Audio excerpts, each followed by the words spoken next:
عزیزان گرامی، اس عمر کی ہم بات کرنے چلے ہیں جس کے متعلق میرے نبی نے خود فرمایا جس راستے سے عمر چلتے ہیں شیطان اس راستے پہ نہیں آتا ہے۔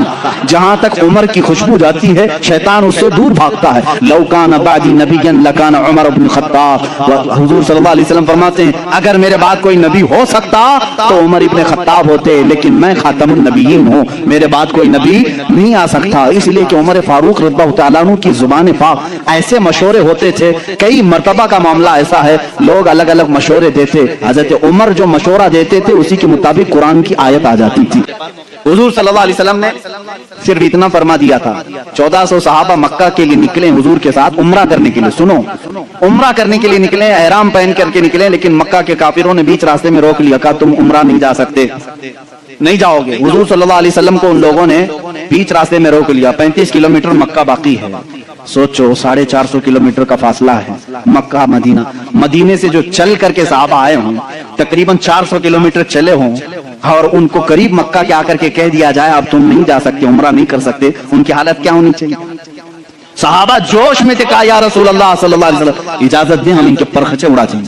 بدر بھی ہو چکی تھی، احد بھی ہو چکی تھی، خندق بھی ہو چکی تھی، ساری جنگوں میں صحابہ نے اپنے جوہر دکھا بھی چکے تھے۔ یہ 6 ہجری کا معاملہ ہے، سن 6 ہجری میں حدیبیہ کا معاملہ آیا، حضور صلی اللہ علیہ وسلم اپنی نگاہ نبوت سے دیکھ رہے تھے، آپ نے فرمایا نہیں جنگ نہیں چاہتا، نہیں، اس لیے کہ ہم حالت احرام میں ہیں، حالت احرام میں ہم جنگ نہیں چاہتے۔ حضور نے صلح کی بات کر لی مکہ والوں سے، وہ بظاہر دب کر کے صلح لگ رہی تھی، تو اس میں حضرت عمر سب سے زیادہ بے قرار تھے، سب سے زیادہ بے قرار۔ صحابہ سے وہ بار بار پوچھتے تھے کیا ہم حق پر نہیں، ہم کو جنگ کی اجازت کیوں نہیں مل رہی ہے؟ یہ مکہ والوں کو ہم برابر بتا دیں گے، آج تو ہم 1400 کی تعداد میں ہیں، بدر میں تو صرف 313 تھے، حضور کیوں نہیں اجازت دے رہے ہیں؟ حضور صلی اللہ تعالیٰ علیہ وسلم نے منع کر دیا، نہیں میں صلح نامہ لکھ رہا ہوں۔ حضور صلی اللہ تعالیٰ علیہ وسلم کے پاس حضرت عمر آئے، حضور کے بازو پکڑ کر کے جوش میں پوچھنے لگے آقا کیا ہم حق پر نہیں ہیں، کیوں آپ اجازت نہیں دے رہے ہیں؟ حضور نے فرمایا عمر جو میں دیکھ رہا ہوں وہ تم نہیں دیکھ رہے۔ حضرت عمر بے قرار تھے، یہ نافرمانی نہیں، بے قراری آپ کی جو تھی وہ فرد جہاد بھی تھی۔ حضور صلی اللہ علیہ وسلم کو کیسے کوئی عمرہ سے روک سکتا ہے، اس بات کی بے قراری تھی۔ حضرت عمر نے یہ سوچا کہ ابو بکر کو منا لوں، ابو بکر مان گئے تو رسول اللہ کو بھی منا لیں گے۔ حضرت ابو بکر کے پاس آئے، صدیق اکبر رضی اللہ تعالیٰ عنہ کو انہوں نے زور سے کہا اے ابو بکر آپ نہیں دیکھ رہے ہم 1400 کی تعداد میں اور رسول اللہ صلی اللہ علیہ وسلم صلح لکھ رہے ہیں مکہ والوں کے ساتھ، صلح وہ بھی ایسی صلح کہ ہماری اس میں عزت نہیں ہے۔ مکہ والے ایسی صلح لکھا رہے تھے کہ جس میں ان کے ہی فائدے تھے، مدینے والوں کے فائدے نہیں تھے۔ حضرت عمر بار بار کہہ رہے تھے، حضرت ابو بکر صدیق کو جلا لایا، ان کے ہاتھ جھٹک دیے۔ حضرت ابو بکر صدیق نے کہا الزم غرضک یا عمر، اے عمر اپنا ہوش سنبھال، تو کس کے فیصلے پر بات کر رہا ہے؟ وہ محمد رسول اللہ صلی اللہ تعالیٰ علیہ وسلم، اللہ کے رسول صلی اللہ علیہ وسلم، جنگ کہیں تو جنگ ہے، صلح کہیں تو صلح ہے۔ میرا ایمان ہے کہ رسول جو کرتے ہیں وہ اپنی طبیعت سے نہیں، وہ وحی الہی سے کرتے ہیں۔ حضرت عمر نے کہا اس دن مجھے احساس ہوا کہ ایمان کیا ہے، رسول اللہ کی ہر بات کو منعن تسلیم کرنا، یہ صدیق اکبر سے سیکھو۔ اس صلح کو حضرت عمر نے تسلیم کیا، یہ صدیق اکبر رضی اللہ تعالیٰ عنہ کی ذات طیبہ تھی۔ میرے عزیزو اگر انہی پر پوری بات ختم ہو جائے گی، میرا وقت نکل جائے گا۔ سیدنا ابو بکر صدیق رضی اللہ تعالیٰ عنہ تقریباً 2 سال اور چند ماہ آپ نے خلافت کے امور کو سنبھالا، اور آپ کی عمر مبارکہ 60 سال سے تجاوز کر چکی تھی، 63 سال کے قریب آپ کی بھی عمر مبارکہ تھی۔ ٹھنڈیوں کی وجہ سے آپ غسل فرمائے اور اسی میں بیمار ہوئے۔ جمادی الاخر کا مہینہ تھا، جمادی الاخر کی 18 تاریخ تھی جب سیدنا ابو بکر صدیق رضی اللہ تعالیٰ عنہ اپنے چند صحابہ کو جمع کیا اور کیا وصیت کی جانتے ہیں کہ یہ میرا آخری وقت ہے، میں خلافت کو 6 صحابہ کے حوالے کر کے جا رہا ہوں جو عشرہ مبشرہ میں سے تھے۔ حضرت عثمان تھے، حضرت علی تھے، حضرت عمر تھے، حضرت طلحہ تھے، حضرت عبد الرحمن بن عوف تھے، یہ صحابہ، سعد رضی اللہ تعالیٰ عنہ تھے، یہ صحابہ کے حوالے کر کے جاتے ہیں، یہ آپس میں جس کو خلیفہ بنائے اے مسلمانوں تم اس کو خلیفہ مان لینا۔ لیکن خلافت کے معاملات کیسے چل رہے ہیں وہ میں آج آپ کو ڈیٹیل میں لے جا رہا ہوں۔ یہ 18 جمادی الاخر کی تاریخ تھی جب حضرت ابو بکر صدیق رضی اللہ تعالیٰ عنہ اپنے گھر والوں کے ساتھ بیٹھے آخری وصیت یہ کرتے ہیں میرا انتقال ہو جائے، مجھے غسل دیا جائے، کفن دیا جائے، تو دفن کرنے سے پہلے میرے جنازے کو رسول کریم صلی اللہ علیہ وسلم کے حجرے کے سامنے لا کر رکھنا۔